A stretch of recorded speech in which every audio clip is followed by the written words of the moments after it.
शिवसेना पक्षप्रमुख उद्धव बाळासाहेब ठाकरे यांच्याकडून शिवसैनिकांनी मोठ्या संख्येने पूरग्रस्त आणि शेतकऱ्यांना मदत करावी असा आदेश दिला होता। म्हणून पूरग्रस्त भागातील लोकांना शिवसैनिकांतर्फे भोजन, नाश्ता व पाण्याची व्यवस्था करण्यात आली। वांगी, वडगबाळ आणि मनगुळी या गावाच्या मध्यभागी आम्ही थांबलेला आहे। या ठिकाणी गावकरी माझ्या सोबत आहेत, धर्मराज खडाखडे आहेत, बाकी त्यांचे सहकारी आहेत। आज ह्या गावाची परिस्थिती अत्यंत विदारक आहे। ह्या गावामध्ये साधारण 20 फुटापर्यंत पाणी आहे।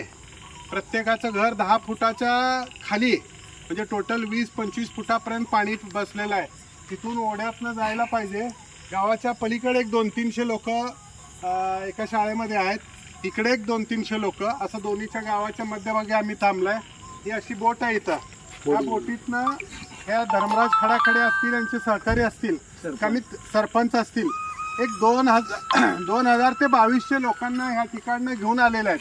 वांगी, वडगबाळ, मनगुळी आदी परिसरात अक्षरशः हाहाकार झाला आहे। वांगी गावचे ग्रामस्थ घर गाव सोडून गावाच्या बाहेर शाळा, समाज मंदिर आणि वाड्या वस्त्यांवर गुरेढोरे व परिवार रस्त्यावर अशी परिस्थिती आहे। वांगी गाव 25 फुटांपर्यंत पाणी आले आहे। संसार, शाळा, चावडी, ग्रामपंचायत आदी 10 ते 20 फूट पाण्याखाली गेले आहे। दक्षिण विधानसभेचे आमदार सुभाष देशमुख यांना विनंती आहे की दक्षिण विधानसभा मतदारसंघाचे आपण आमदार आहात, तरी लवकरात लवकर पूरग्रस्त गावकऱ्यांना मदत करावी। तसेच त्यांचे संसार उघड्यावर पडले आहेत। ज्या ज्या गावांमध्ये मोठे नुकसान झाले आहे तिथे तात्काळ पंचनामा करून मदत करण्यात यावी अशी विनंती करण्यात आली आहे। 5 वाजल्यापासून एक 3-4 वस्तीवर गेलो। प्रत्येक ठिकाणी लहान लेकरांपासून आबालवृद्धापर्यंत अतिशय व्याकुळ अवस्थेने आहेत, कारण ह्या भागात लाईट नाही। जवळजवळ 4-5 दिवस झाला लाईट नाही, येण्या जाण्याला रस्ता नाही, चिकट आहे।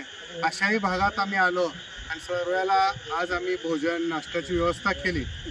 पण मला ह्या भागातले आमदार असू द्या, मुख्यमंत्री असू द्या, सर्वांनाच एक विनंती आहे। आता हे शिंदे गटाची तर आहेतच, सतुबरांना उपजिल्हा प्रमुख आहेत, त्यांना बी विनंती आहे की तुम्ही शासन दरबारी कळवा की प्रत्येक गावाचं, जिथं बाधित गाव आहे त्या गावाचं पंचनामा होऊ दे।